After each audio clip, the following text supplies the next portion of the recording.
অটোক্যাডের মধ্যে file open করা এটা অন্যান্য যেসব সফটওয়্যার আছে ডিজাইন সফটওয়্যার ওইসব সফটওয়্যারের মতোই অনেকটা ইজি।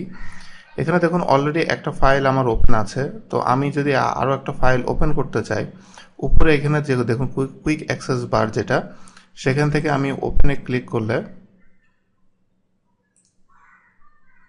একটা উইন্ডো বক্স ওপেন হয়েছে, যেখান থেকে আমি আমার ফাইলটা সিলেক্ট করব। সিলেক্ট করে আমি জাস্ট ওপেন দিলে ওপেন হবে। এখন আপনার এটা কোন ডিরেক্টরিতে আছে সেখান থেকে আপনি সেটা সিলেক্ট করবেন। করার পরে এখানে দেখেন আমি সাপোজ এখানে প্রেফারেন্স এডিট যে ফাইলটা দেখা যাচ্ছে সেটা যদি আমি ওপেন করতে চাই, অথবা প্যালেট একটা আছে ওটা যদি ওপেন করতে চাই, এটা ক্লিক করে জাস্ট আমাকে শুধু ওপেন দিতে হবে। তো এখানে ইরর দেখাচ্ছে বিকজ এটা অলরেডি আমার এখানে ওপেন ছিল। তো এইভাবে আপনি ওপেন করতে পারবেন ফাইল। এছাড়া আপনি ওপেন করতে পারবেন আরেকভাবে। এখানে যদি আমি ফাইলটা বন্ধ করে দিচ্ছি,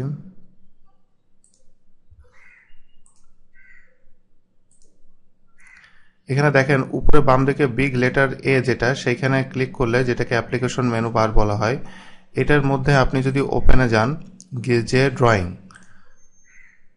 এটাতে যাওয়ার পর আপনি প্যালেটে ক্লিক করার পরে আপনি ওপেন দিলে ওপেন হবে, কিন্তু নিচে একটা দেখেন একটা এক্সটেনশন .dwg। ডিডব্লিউজি বলতে এখানে ড্রয়িং বোঝানো হচ্ছে। এটা অটোক্যাডের একটা ডিফল্ট একটা এক্সটেনশন। এটাতে আমি ওপেন দিলে এটা ওপেন হয়ে গেল। এই দুইভাবে আপনি ওপেন করতে পারবেন। আরেকটা জিনিস দেখেন, এখানে আমি যে যে রিসেন্ট যেটা আমি কোনটা কোনটা ওপেন করেছি সেইটার যে একটা লিস্ট এইখানে আপনি এখানে দেখতে পারবেন। এখানে আমি একটাই আছে, যার কারণে এখানে একটা দেখতে পাচ্ছেন। তো এখানে আপনি এটা বিভিন্নভাবে কন্ট্রোল করতে পারেন। স্মল আইকন দিতে পারেন, অথবা আমি এটা লার্জ আইকন দিয়ে রেখেছি। লার্জ আইকন দিয়ে রাখলে সুবিধাটা যেটা, সেটা হলো এখানে প্রিভিউ শো করছে না, কারণ এই ফাইলে একটু ইররের কারণে শো করছে না, কিন্তু আপনারটা এখানে শো করবে।